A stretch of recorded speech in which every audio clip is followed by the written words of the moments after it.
এক ছেলে তার বাবার কাছে সাইকেল চায়, তার বাবার কাছে সাইকেল চায়, বাবা আমাকে একটা সাইকেল দাও। বাবা ছিল স্কুল মাস্টার, তো বাবা স্কুল মাস্টার, তার বেতন কি, সে কিভাবে সাইকেল কিনে দিবে? কিনে দেয় না। ছেলেও নাসুর বান্দা, সাইকেল চাই কিনে দেয় না, সাইকেল চাই কিনে দেয় না। একবার ছেলে বাবাকে বলল, বাবা আমাকে সাইকেলটা কিনে দাও না। বাবা রাগ করলেন, রাগ কিয়ে বললেন যে আরেকবার সাইকেল চাইবি তাহলে পিটাম, তুই আমাকে বিরক্ত করতেছিস। কি বলেন, আমরা বিরক্ত হই না মাঝে মাঝে? সন্তান যদি বেশি আমার ক্ষমতার বাইরে যদি সন্তান কিছু চায় তাহলে আমরা বিরক্ত হয়ে যাই। আরেকবার চাইবি তাহলে পিটা দেবো, তাহলে মাইট দেবো তোকে, তুই আমাকে বিরক্ত করতেছিস। সন্তান বারবার চাওয়ার কারণে বাবা বিরক্ত হয়ে গেল। সন্তান কিন্তু রাসূল বান্দা। সন্তান বাবার দিকে তাকিয়ে করুণ সুরে কাঁদতে কাঁদতে বলল, বাবা তুমি কে মারবা? তুমি ছাড়া আমি কার কাছে চাইবো বলো? তুমি ছাড়া তো আমার আর চাওয়ার জায়গা নাই।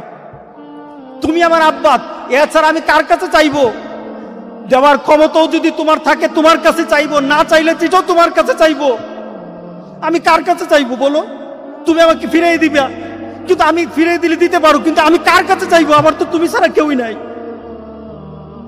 বাবার সাথে সাথে ছেলেটাকে বুকের মধ্যে আঁকড়িয়ে ধরলেন। বাবা তুই আমাকে এমন একটা কথা শোনালি, যা তোকে আগামীকাল সাইকেল কিনে দেব। সুবহানাল্লাহ, সুবহানাল্লাহ। তার মানে কি, ছেলে তার বাবার হৃদয়ে টাচ করেছে। তার কথার মধ্যে আবেগ ছিল, ভালোবাসা ছিল, নিবেদন ছিল যে বাবা তুমি না দিতে পারো, কিন্তু আমার তো তুমি ছাড়া কেউই নাই। তুমি না বল আমাকে ফিরিয়ে দিতে পারো, কিন্তু আমার চাওয়ার জায়গা তোমার ছাড়া আর তো কেউই নাই, আমি তোমার কাছেই তো চাইবো। আমরা যদি মাবুদের দরবারে, আল্লাহর দরবারে এভাবে চাইতে পারতাম, যেই মাবুদ দিতেই পারে, দিতেই পারে, দিতেই পারে, একমাত্র যিনি দিতেই পারে, তার কাছে ওই আবেগ দিয়ে যদি চাইতে পারতাম, কোনোদিন কোনো জিনিস আমাদেরকে ফিরিয়ে দিতেন না, কোনোদিন ফিরিয়ে দিতেন না। আমরা চাইতেই পারি না, আমরা ওইভাবে আল্লাহর দরবারে চাচ্ছি না। আমরা যদি চাইতে পারতাম তাহলে পৃথিবীতে আমাদের এই তো বিপদ থাকতো না। আমরা চাই ঠিক, বলেন তো দেখি, যখন কোভিড-19 করোনা আসলো, মসজিদে জায়গা দেওয়া যায় না, ঠিক না? মসজিদে জায়গা দেওয়া যায় না। বলা হয় মসজিদে একটু সিস্টেম হতে আসতে হবে, একটু কম আসতে হবে, বাড়িতে সবাই নামাজ পড়েন। কিন্তু আমরা বলি না, বাড়িতে নামাজ পড়বো না, মসজিদই পড়বো। মসজিদ ভরে যায়, কোনোদিন মসজিদ জুমা ছাড়া ভরে নাই। কিন্তু যে কোভিড-19 যখন করোনা আসলো, মসজিদ জুমার মতো ভরে যেত, ঠিক না? এখন কি ভরে? হ্যাঁ, আবার ভরে নাকি? না না, এখন আবার ওই আগের জায়গায়। একটা আবেগ কাজ করছিল, আবেগ। রবের ভয় আসে নাই, রবের ভয়ের চিন্তা করে নাই, রবের সাথে সম্পর্কের চিন্তা নাই। এসেছে কেন? একটা ভয়। কিসের ভয়? তুমি তোমার রবের সাথে সম্পর্ক করো, তোমার রবের সাথে সম্পর্ক করো। তুমি মসজিদে রবের সাথে সম্পর্ক করো, তুমি ঘরে, প্রত্যেকটি স্থানে যখন রবের সাথে তোমার সম্পর্ক হয়ে যাবে, আল্লাহ সুবহানাহু ওয়া তাআলা বলেন, বান্দা চাইতে দেরি হবে, আমি দিতে তোরে দেরি করব না। বান্দা, আমি দিতে দেরি করব না। হযরত আবু হুরায়রা থেকে বর্ণিত, দেখুন আল্লাহ কিভাবে আমাদেরকে পরিশুদ্ধ করেন, পরিশুদ্ধ করেন। আল্লাহ কিভাবে ডেকে ডেকে আমাদেরকে বলেন, তোদেরকে কিভাবে আমি পরিশুদ্ধ করতে চাই, মাফ করে দিতে চাই, মর্যাদা বাড়াতে চাই। দেখ, হযরত আবু হুরায়রা থেকে বর্ণিত, রাসূল সাল্লাল্লাহু আলাইহি সাল্লাম এক লোকের কথা শুনছেন, এক লোক কথা বলতেছে। রাসূল সাল্লাল্লাহু আলাইহি সাল্লাম এক লোকের সাথে কথা বলছে। সে গুনাহ করলো, সে গুনাহ করলো, আসাবা জামবা, সে গুনাহ করলো। সে বলল, আল্লাহর কাছে বলল, ইয়া রব আযনাবতু জামবি, আযনাবতু ফাগফিরলি, আযনাবতু ফাগফিরলি। আয় রব, আমি গুনাহ করেছি, আমারে মাফ করে দাও। আয় আল্লাহ, আমি গুনাহ করেছি। আমরা আল্লাহর কাছে চাই না? কিভাবে বলেন? আয় আল্লাহ, আমি গুনাহ করেছি, মাফ করে দাও। বলেন না, গুনাহ করেছি, মাফ করে দাও। সে ঠিক ওইভাবে বলছে, আজনাতু ফাগফিরলি, আমি গুনাহ করেছি, আমাকে মাফ করে দাও। রাসূল সাল্লাল্লাহু আলাইহি সাল্লাম সাহাবায়ে কেরামকে বলতেছেন, এই লোকটা এইভাবে আল্লাহর কাছে চাইলো, গুনাহ করেছি, মাফ করে দাও মাবুদ। এটা মনের আবেগ দিয়ে তার আল্লাহর দরবারে চাইল। আল্লাহ সুবহানাহু ওয়া তাআলা সাথে সাথে জবাব দিয়ে কি বলে শুনেন, আলিমা আদ্দি আলিমা আন্না লাহু রাব্বা, আলিমা আন্না লাহু রাব্বা ইয়াগফিরু যামবা ওয়া ইয়াখুযুহু বিহি। আল্লাহ সুবহানাহু ওয়া তাআলা তখন বান্দাকে বলেন, আলিমা, আমার বান্দা কি এই ধারণা পোষণ করে, তার ভিতরে কি চিন্তা আছে গুনাহ করে মাপ চাচ্ছে? আর আল্লাহ বলতেছে কি, আমার বান্দা কি এই ধারণা করে তার একজন রব আছে? আন্না লাহু রাব্বা, তার একজন রব আছে।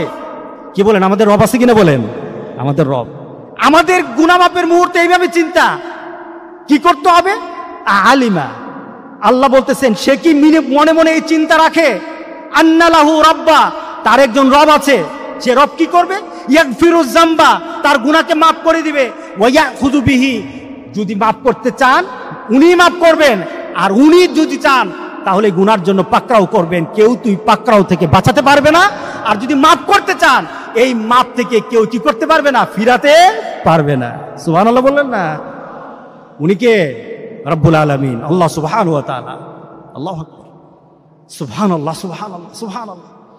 সে কি ধারণা করে? আলিমা, সে কি ধারণা করে? আমি চিন্তা করেন মাবুদ আল্লাহ সুবহানাহু ওয়া তাআলা আমাদেরকে কিভাবে মাফ করতে চান।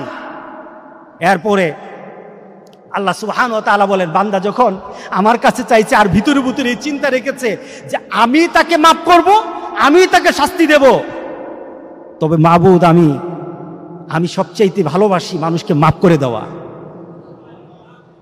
আমার শান হলো মাফ করে দেওয়া। রাহমাতি, আমার রহমতকে, আমার মাগফিরাতকে গজবের উপর আমি সবসময় প্রাধান্য দিই। আমি মানুষকে শাস্তি দিতে আমি ভালোবাসি না। আমার ভালোবাসা হলো আমার বান্দাকে রহমত দিয়ে মাফ করে দেওয়া। সাবাকাত রাহমাতি আলা গাদাবি, আমার রহমতকে আমি গজবের উপর প্রাধান্য দেই। আমি সাথে সাথে আমার বান্দাকে বলি, গফিরতু লি আবদি, গফিরতু লি আবদি, গফিরতু লি আবদি। বান্দা তোরে মাফ করে দিলাম, বান্দা তোরে মাফ করে দিলাম, তোরে মাফ করে দিলাম বান্দা।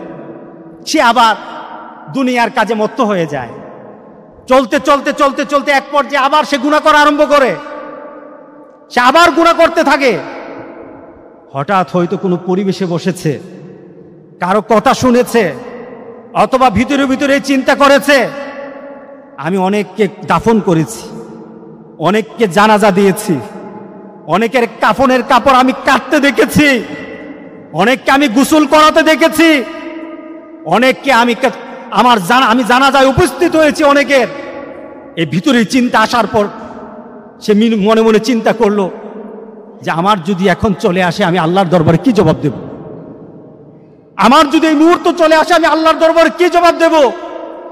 এই চিন্তা নিয়ে সে সাথে সাথে আল্লাহর দরবারে হাত পেতে বলে, মাবুদ আমি গুনাহ করেছি, আচ্ছা বাজাম্বা, আমি গুনাহ করেছি, আমারে মাফ করে দাও, আমারে মাফ করে দাও।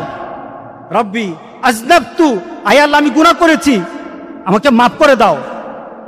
আল্লাহ সুবহানাহু ওয়া তাআলা সাথে সাথে ডাকের জবাব দিয়ে বান্দাকে বলতে থাকেন, আলিমা আব্দি। আবার ওই কথা, আলিমা আব্দি। সে কিন্তু এর আগেও গুনাহ করেছে, আল্লাহ মাফ করে দিয়েছে, আবার গুনাহ করেছে।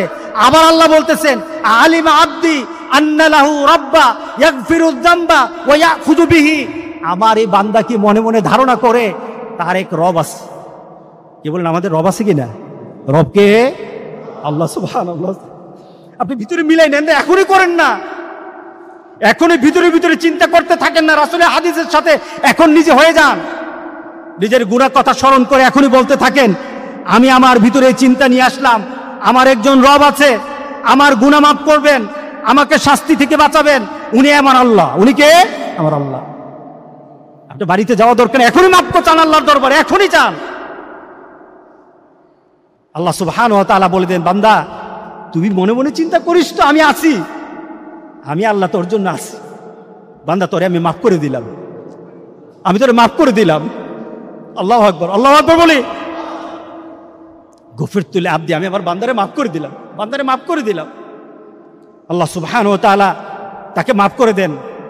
কিন্তু সে আবার দুনিয়ার কাজের মধ্যে মিশে যায়, পরিবেশে আবার হাঁটতে আরম্ভ করে, সবার সাথে যখন এক হয়ে যায় আবার গুনাহ করে ফেলে।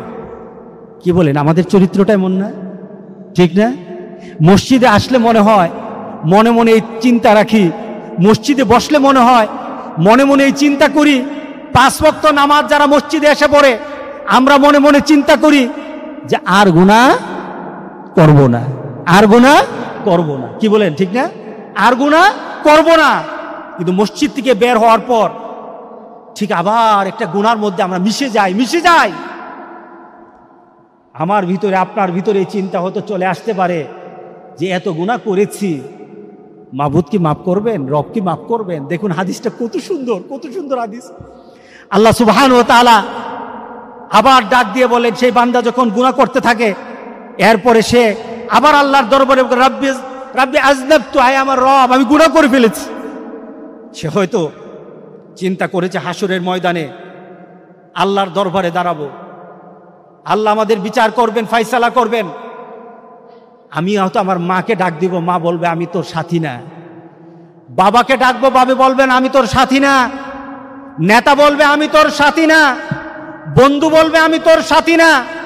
সবাই সেদিন ফিরিয়ে দিবে। আমি সেদিন কিভাবে বাঁচব? আমার একটা পথ আছে, আমার একটা পথ রাসূল সাল্লাল্লাহু আলাইহি ওয়াসাল্লাম জানিয়ে গেছেন। এই পথটা যদি কেউ অনুসরণ করে মওত পর্যন্ত চলে যায়, পাহাড় সমান গুনাহ থাকতে পারে, আল্লাহ বলেন সব গুনাহকে আমি মাফ করে দেব। তোর গুনাহ আকাশ সমান, আমি গুনাহকে মাফ করে দেব। বান্দা, গুনার পাহাড় নিয়ে আমার সামনে উপস্থিত হবি, আর তোর কাছে যদি ছোট্ট একটা তওবা থাকে, পাহাড় সমান গুনাহ, আর তোর কাছে একটা নিবেদন, একটা তওবার কথা, একটা আল্লাহর দরবারে তওবার নিবেদন যদি তোর কাছে থাকে, আল্লাহ সুবহানাহু ওয়া তাআলা বলেন, বান্দা যত গুনাহ হোক তোরে আমি মাফ করে দেব, বান্দা তোরে মাফ করে দেব, যত বড় গুনাহ হোক তোরে মাফ করে দেব। তওবার দরজা খোলা আছে কিনা বলেন? গুনাহ যেমন আছে, গুনাহকে ইরিজ লিখলাম, খাতা ভরা আমার রেকর্ডের মধ্যে খারাপি, এই রেকর্ডটা উঠাতে হবে। ছোট ছোট বাচ্চাদের পেন্সিল আছে কিনা? পেন্সিল দেখছেন না? পেন্সিলের মাথায় কি থাকে? এটা রাবার থাকে না? এই রাবারটা দিয়ে কি করে লেখা মুছে ফেলে। আমি মাঝে মাঝে রাবারটার দিকে তাকিয়ে থেকে মনে করি এই রাবারটা হলো আমাদের জন্য তওবা। সুবহানাল্লাহ বললেন না? রাবারটা হলো আমার জন্য তওবা। রাবারটা যেমন বাচ্চা ব্যবহার করে তার লেখাকে মুছে ফেলে, আল্লাহ সুবহানাহু ওয়া তাআলা বলেন, বান্দা তওবা করবি, তোর শিরিক গুনাহ পর্যন্ত আমি তোরে মাফ করে দেব। বান্দা, আল্লাহ এই কথা বলেন না? তোরে না এতবার মাফ করলাম। কি বলেন? আপনি কারোর সাথে খারাপ আচরণ করেছেন, সে আপনার প্রিয় ভাজন, একবার দুইবার, সে বলবে বারবার তুই পাইছসটা কি? ঠিক না? বারবার তুই পাইছসটা কি? তুই বারবার এই ভুলগুলি করতেছস, আবার আসতেছস, আরেকবার আসবো, তোর খবর আছে। আল্লাহ বলেন আমার দরবার এই কথা না, সুবহানাল্লাহ বললেন না? আমার দরবার গুনাহ করেছিস, চাইবি মাফ করতে থাকবো। আল্লাহু আকবার। আবার আল্লাহ সুবহানাহু ওয়া তাআলা বলেন, আলিমা আব্দি, আমার বান্দা কি মনে মনে, এই বান্দা তোরে কিন্তু আরো কয়েকবার মাফ করেছি। আচ্ছা, তোর ভিতর কি এই চিন্তা আছে আমি তোরে মাফ করব, আমি তোকে শাস্তি দেব, তোর একজন রব আছে, রবটা হলো আমি? তোর এই চিন্তা আছে কিনা? বলেন আছে কিনা সবার? তিনি কে? জোরে বলতে হবে, তিনি কে? আমরা কি আল্লাহর দরবারে এভাবে চাইতে পারবো? এখনই আল্লাহর দরবারে চান। আপনি এখনই আল্লাহর দরবারে বলে ফেলেন, মাবুদ তুমি আমার রব, আমি তোমার কাছেই চাই। আপনি মনে মনে চান, কেউই জানবে না। জানে কে? জোরে বলেন, জানে কে? আমাদের এখন মনের যে চাহিদা, মনের যে মানসিকতা, এই হাদিস শোনার পর মানসিকতা পরিবর্তন হয় কিনা বলেন তো দেখি? এখন হচ্ছে না? কার কাছে চাইবো বলেন? গুনাহ যত হবে কার কাছে চাইবো বলেন? আল্লাহর কাছে। আল্লাহু আকবার। আল্লাহ ডাক দিয়ে বলেন, তুই কি ভিতরে চিন্তা রাখোস আমি তোরে মাফ করব, আর আমি তোর রব, আর আমি যদি ধরি কেউ তোরে বাঁচাতে পারবে না? কি বলেন? আমরা মনে করি কিনা বলেন? সাথে সাথে আল্লাহ সুবহানাহু ওয়া তাআলা বলেন, বান্দা আমি তোরে মাফ করে দিলাম। গফিরতু লিআবদি। আল্লাহ সুবহানাহু ওয়া তাআলা রাসূল সাল্লাল্লাহু আলাইহি ওয়াসাল্লাম 3 বার এভাবে বলেছেন, 3 বার এভাবে বলেছেন। এরপরে বলেছেন আল্লাহ এরপরে বান্দাকে ছেড়ে দেন, বান্দাকে ছেড়ে দেন। আমরা আমাদের নিজের গুনাহ খাতাকে, গুনাহগুলিকে মাফ করার জন্য আল্লাহর দরবারে নিজের হৃদয় দিয়ে যদি এইভাবে চাইতে পারি, গুনাহ তো হবেই, গুনাহ হবেই। রাসূল সাল্লাল্লাহু আলাইহি সাল্লাম বলেছেন, বান্দা গুনাহ করবে, আল্লাহ তাকে মাফ করে দিবে। আল্লাহ সুবহানাহু ওয়া তাআলা গুনাহ মাফ করাটাকে আল্লাহ সুবহানাহু ওয়া তাআলা বেশি পছন্দ করেন। গুনাহ মাফ করাটাকে পছন্দ করেন। গুনাহ করবি, মাফ চাইবি, মাফ করে দেব। আর গুনাহ করার পর যদি মনে মনে এই চিন্তা থাকে, গুনাহ করে ফেলেছি, থাক, আল্লাহ বলেন, বান্দা আমি তোর প্রতি রাগ হয়ে যাই। আমার বান্দা তওবাকে ভুলবে না, আর আমার বান্দা যতক্ষণ তওবা করবে আমি তাকে মাফ করতেই থাকবো, মাফ করতেই থাকবো, মাফ করতেই থাকবো। আল্লাহু আকবার বলে, মওতের আগ পর্যন্ত তার জন্য মাপের দরজা আমি খুলে রাখবো, মওতের আগ পর্যন্ত মাপের দরজা খুলে রাখবো। সেই মাবুদকে ডাকা দরকার আছে কিনা বলেন? এত বিপদ চলছে আমাদের, এত বিপদ চলছে। এরপরে আমাদের ভিতরে চিন্তা হলো, চলি যখন মন চায় তখন ডাকবো, চলি যখন মন চায় তখন ডাকবো, যখন মন চায় তখন দিনের পথে থাকবো, বাকি সময়টা আগের মতোই চলি। এটা আমাদের মাপ পাওয়ার লক্ষণ না। চলুন আজকে আল্লাহর দরবারে তওবা করি। রাজি আছি সবাই? তওবাটা গিয়ে বাড়িতে করতে হবে নাকি এখানে করলে চলবে? তওবার জন্য কি সময় লাগে? না, সময় লাগে না। তওবার জন্য কি স্থান লাগে? স্থানও লাগে না। আপনি যে কোনো সময় যে কোনো স্থানে তওবা করবেন, তওবার সাথে সাথে গুনাহ মাফ করে দেওয়া হবে। মসজিদে বসে এখনো যদি আল্লাহর দরবারে ডাক দিয়ে মনে মনে বলেন, মাবুদ, মাবুদ তোমার কাছে আমি ক্ষমা চাই, শুধু ভিতরের মধ্যে একটা অনুভূতি জাগ্রত করেন আর আল্লাহর কাছে চাইবেন। আপনি বসা অবস্থায় আল্লাহ সুবহানাহু ওয়া তাআলা আপনাকে বলেন, আমি তোরে মাফ করে দিলাম, আমি তোরে মাফ করে দিলাম। সুতরাং আল্লাহর কাছে যেন এইভাবে চাইতে পারি, আল্লাহর কাছে যেন গুনাহ মাফ চাইতে পারি, গুনাহ মাফের জন্য নিজেকে যেন প্রস্তুত করতে পারি। আগুন থেকে এখনের যে অবস্থাটা আগুন থেকে বেশি না।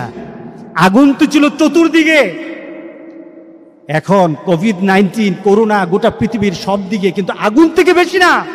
সে আগুন থেকে যদি আল্লাহ সুবহানাহু ওয়া তাআলা ইব্রাহিমকে বাঁচায়, মুমিনদেরকে ইনশাআল্লাহ আল্লাহ সুবহানাহু ওয়া তাআলা চাইতে পারলে এই বিপদ থেকে মুমিনদেরকে আল্লাহ বাঁচায় দিবেন ইনশাআল্লাহ। বলি ইনশাআল্লাহ। আমাদের ভ্যাকসিন হয়তো আমরা পাবো না, কিন্তু মাবুদের তরফ থেকে হয়তো আমরা মাগফিরাত পেয়ে যাব। চাইতে পারি যদি মাবুদের তরফ থেকে হয়তো আমরা মাগফিরাত পেয়ে যাব। আল্লাহ যেন আমাদের